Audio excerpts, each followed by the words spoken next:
Well, Assalamualaikum warahmatullahi wabarakatuh. Hello, everyone. So, I would like to introduce myself. My name is Alindia Nabila. So, here I would like to tell you or explain about my translation analysis of a formal speech from the United Nations. So, actually, it is a speech that is told by the General Secretary of United Nations that is posted in the website of United Nations Indonesia. You can see this text in the website of United Nations Indonesia because this is posted in Indonesian website of Indonesian official website. So it also provide the translation in Indonesian language, which is this one. So here let's just directly dive into our analysis. First is the first sentence, of course. This sentence said, Mother Earth has given us everything, which is translated into Bumi Pertiwi telah memberikan segalanya kepada kita.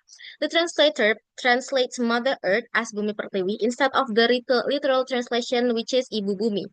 This shows word level equivalence because the translator chooses a cultural expression that is more familiar into Indonesian readers while also keeping the same meaning because both of the expression describe the earth as a source of life that deserves love and also respect.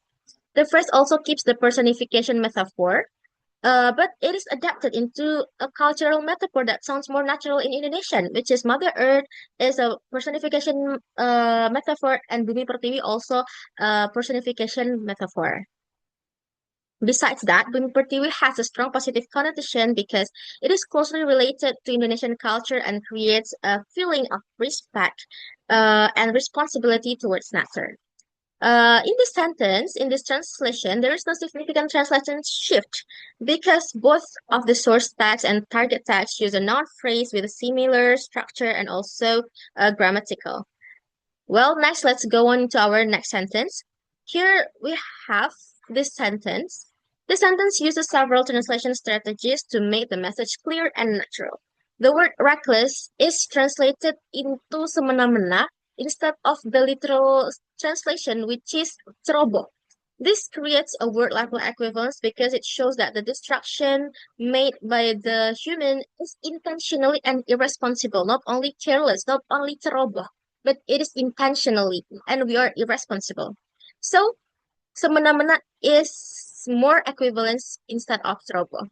The phrase to the brink is translated as keambang kepunahan, where the translator adds the word kepunahan to explain the intended meaning more clearly. Here, if we translate here, it is only translated as uh, mendorong tak terhitung spesies ke tepi, but it doesn't have the word extinction.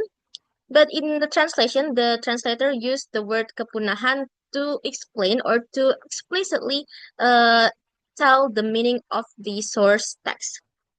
A structure shift also appears in reckless destruction. That is changed into perusakan yang semena-mena. Because the English is adjective noun structure, changed into a noun followed by a modifier, which is more natural in Indonesian structure. In addition, mencemari udara, meracuni air, and mengguncang iklim are common collocation that is used in Indonesian that makes the translation sound fluent instead of literal. Next, we have the next sentence, which is the third sentence. The translator keeps the expression sounding the alarm as membunyikan alarm, which is maintains the original metaphor. In both English and Indonesian, this expression, sounding the alarm or membunyikan alarm, is commonly used to describe that giving a serious warning. So the metaphor can be translated directly without losing its meaning. The verb is sounding becomes tengah membunyikan, showing the grammatical equivalence because the word tengah expresses the ongoing action of the English present continuous tense. The first deadly heat is translated as panas yang mematikan, which preserves the strong negative connotation and emphasize the danger of extreme heat. The list of disaster is also translated in the same order, which is melalui kebakaran, banjir, kekeringan, panas yang mematikan, dan naiknya permukaan laut. So the sentence keeps its rhythm and also the persuasive effect. Next, we have the fourth sentence, which is, yet our response is falling dangerously short. That is translated into, namun respons kita masih jauh dari memadai. The translator does not translate the sentence literally. Instead of translating falling dangerously short word for word, it is rendered as masih jauh dari memadai, which sounds more natural in Indonesian. This choice shows above word equivalence because the translator focuses on delivering the intended meaning rather than following the original wording. Although the word dangerously is not translated directly, its meaning is still implied by the expression jauh dari memadai, which clearly shows that the current response is just seriously insufficient. In the sentence also same, there is no significant shift appears because the sentence structure remains similar. Next, we have this fifth sentence.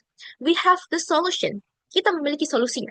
This sentence is translated very closely to the original text, while still also sounding natural in Indonesian.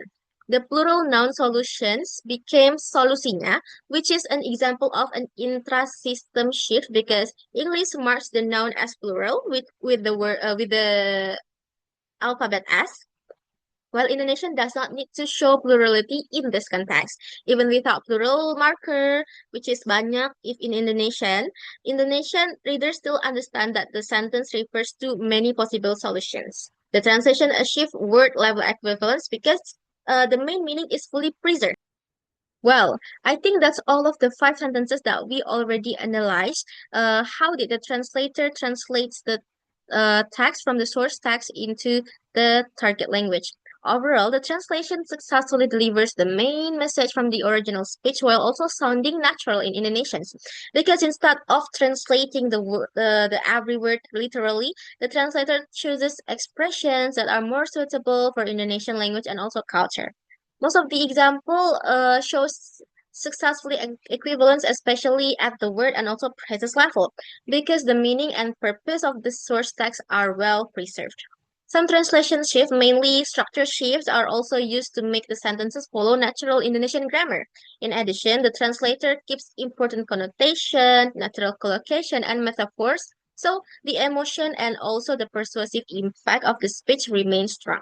Therefore, the translation can be considered accurate, natural, and effective in delivering the same message into Indonesian reader. Well, I think that's all of our discussion and analysis today. Thank you very much for your nice attention. Wassalamualaikum warahmatullahi wabarakatuh.